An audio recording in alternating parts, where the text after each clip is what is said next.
Vous savez, ce programme de modernisation des villes et des grands centres de notre pays était une bonne vision du président de la République et la région d'Agadez en a largement bénéficié.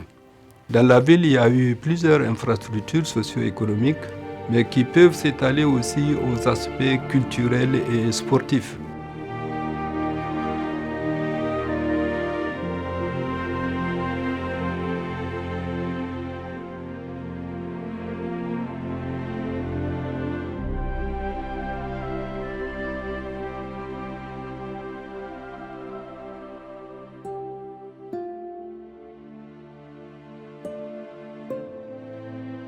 Agadez Sokni a été un franc succès pour la région d'Agadez en termes d'infrastructures et dont le président de la République a doté la région d'Agadez et principalement cette ville d'Agadez.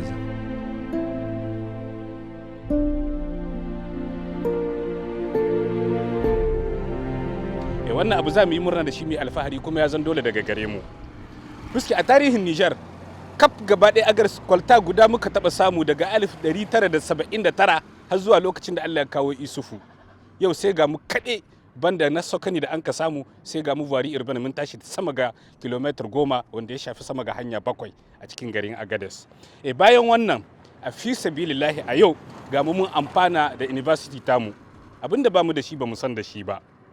Bari zancen abinda ya shahi amphitheater wannan da aka gena wanda yake a tarihin Agadez wallahi babu wanda zai ce maka ya gan shi ko ya san shi. Allah ya taimaki shugaban ƙasar mu Alhaji Muhammadu Isufu kuma ya ba shi ƙwarin gwiwa na ci gaba da irin ayyukan da yake aikatawa bisa Renaissance na Niger. Ga matsayin mu na mazamnan garin Agadez muna da babban farin ciki bisa wanga abu da aka mu dan Agadez kowa wanda ya sani akwai mutanen da suka zo Agadez a da a yanzu sai sun bace ba cikin garin Agadez mazamnan Agadez babu irin matakar godiya da suke nisa bisa infrastructure an yi su Agadez ga eclairage ga hanyoyi da mutane ba su san famfo ba yanzu babu sai famfuna duk gidaje ko ina an sa. La ville d'Arlit, depuis sa création, a toujours dépendu en tout cas des sociétés minières en place quant à leurs besoins en eau potable. Et vous savez, tellement la population croît, le besoin croît, plus d'une décennie, et ces sociétés n'arrivaient plus, en tout cas, à faire face aux besoins réels donc des usagers de la ville d'Arlit. Et Dieu merci, avec ce gouvernement, en tout cas, la ville d'Arlit a bénéficié d'une adduction d'eau potable propre, en tout cas à la ville. Un réservoir de 1000 m3 et une vingtaine de kilomètres de réseau. La ville d'Arlit aujourd'hui, grâce à cet investissement, on n'a plus de problèmes et les gens ont de l'eau en permanence.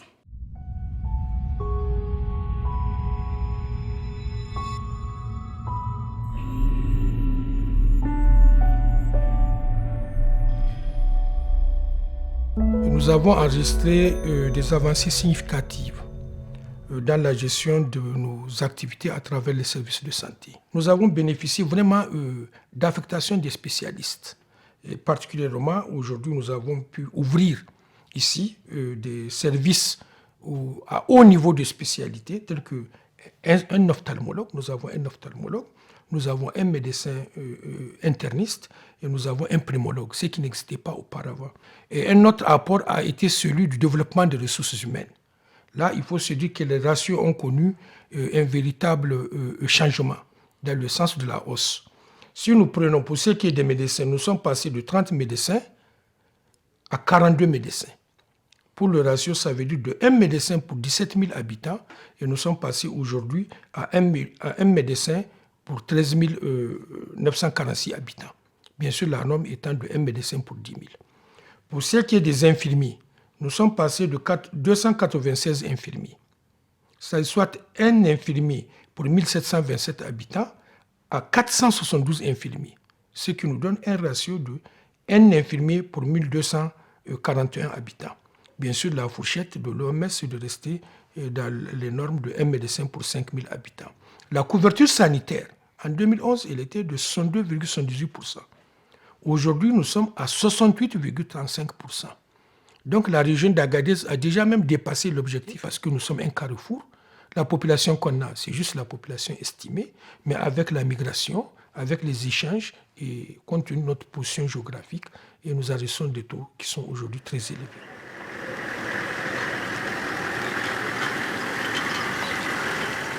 Agadez étant le point de passage privilégié des migrants illégaux, irréguliers, nous avons dû donc, en application de la loi 2015-036, nous avons dû faire un travail acharné qui a donné de très bons résultats. C'est à mettre au compte donc des forces de défense et de sécurité, mais aussi à la mobilisation des populations. Des efforts faits à l'endroit de défense et de sécurité, donc parlant de la sécurisation des personnes et des biens de notre région. À ce propos, les investissements massifs, les équipements également suffisants, les approvisionnements ont permis aux forces de défense et de sécurité d'être équipées et de mener à bien leurs tâches de sécurisation des personnes et des biens sur toute l'étendue du territoire régional. Le levier de développement d'un pays, tout simplement, c'est l'éducation. Et le président pèse de tout son poids maintenant pour accompagner les enfants des zones nomades, par exemple à Agadez. Donc là, il n'y a pas de problème dans tous les cas. Nous avons eu beaucoup de bourses maintenant pour ces élèves. Nous avons 2 cohortes, donc là, des élèves qui ont, par exemple, une première cohorte de 250 élèves. Les familles d'accueil reçoivent 45 000 francs par mois. L'élève, 12 000 francs. Le CODES, 50 000. Le directeur donc, pour son rapport, à 20 000 francs par mois. Et ce qui est bon encore, les pécules, les salaires sont payés à terme échu. Pour l'encadrement pédagogique, on a mis à la disposition donc, des inspections, des conseillers pédagogiques, des motos pour le suivi et encadrement pédagogique de qualité. Nous ne connaissons pas maintenant cette période tout simplement d'école, d'année blanche ou autre chose. Ça, c'est fini. En tous les cas, maintenant, si ce n'est pas son leadership et son management, nous ne serons pas à ce niveau-là. Vous savez, le développement, c'est aussi la production. Et en cela, la région d'Agadez bénéficie d'un large éventail de projets, de programmes et de fonds qui opèrent dans la région pour accompagner les producteurs et les hommes d'affaires. Nous aidons à ces ONG-là à élaborer leur rapport d'activité, ce qui nous permet, effectivement, à la fin de chaque année, de faire le bilan des réalisations de ces ONG qui font d'importants efforts de l'accompagnement de l'État. Mais malheureusement, le fait qu'effectivement on n'a pas cette question de réduction des comptes, les ONG n'arrivent pas à mettre, si vous voulez, à produire régulièrement leur rapport. Mais durant ces 2 ans déjà, les ONG ont commencé à avoir cette habitude de produire des rapports et nous, ça nous permet de faire le bilan. Et quand on a fait le bilan, on a senti que ces ONG-là vraiment ont une capacité assez intéressante à accompagner l'État, à mobiliser des ressources pour réaliser des actions de développement. Comme vous savez, l'année, la pluviométrie a été abondante et le pâturage a été également abondant.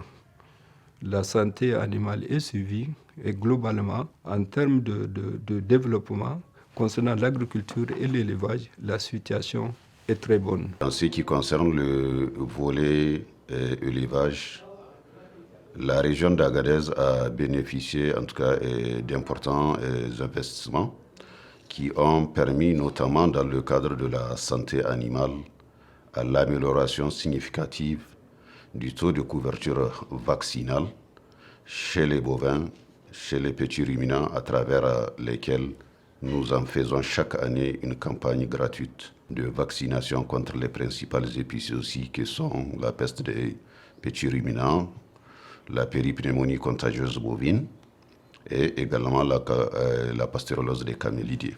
En tout cas, l'amélioration significative de la production animale et de la couverture sanitaire a été donc une évidence dans la région d'Agadez. L'action la salutaire, c'est l'organisation, en tout cas périodique, chaque année de la campagne de vaccination gratuite où l'État injecte en tout cas des sommes importantes, des sommes faramineuses qui ont permis donc à l'élevage en tout cas d'avoir une bonne assise en santé animale.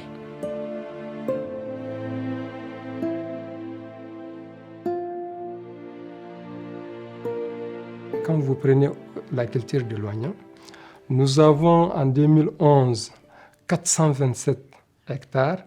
En 2018, nous avons 3050 hectares. Donc vous voyez vous-même que vraiment c'est en progression.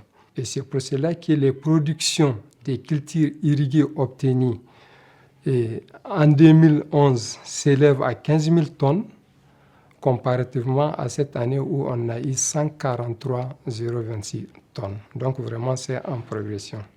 Tous ces résultats forts très satisfaisants enregistrés, c'est grâce à l'importance et la qualité des intrants apportés par l'État.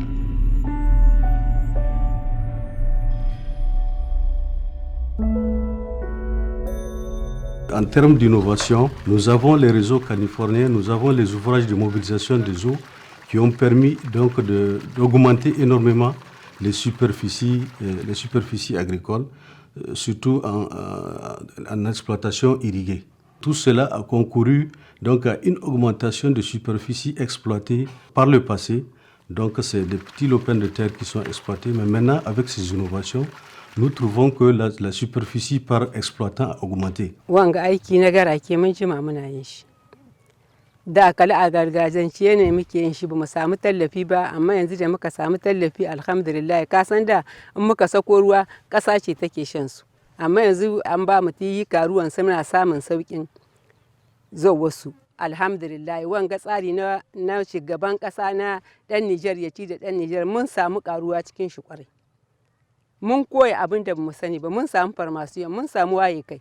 Ai da rayuwarmu mu da kanmu mun san rayuwarmu da mata da yara da 'yan garake ba haka take ba. Amma yanzu rawa ta canza. Kowa kansa ya waye, kowa wahala ta mishi sauki.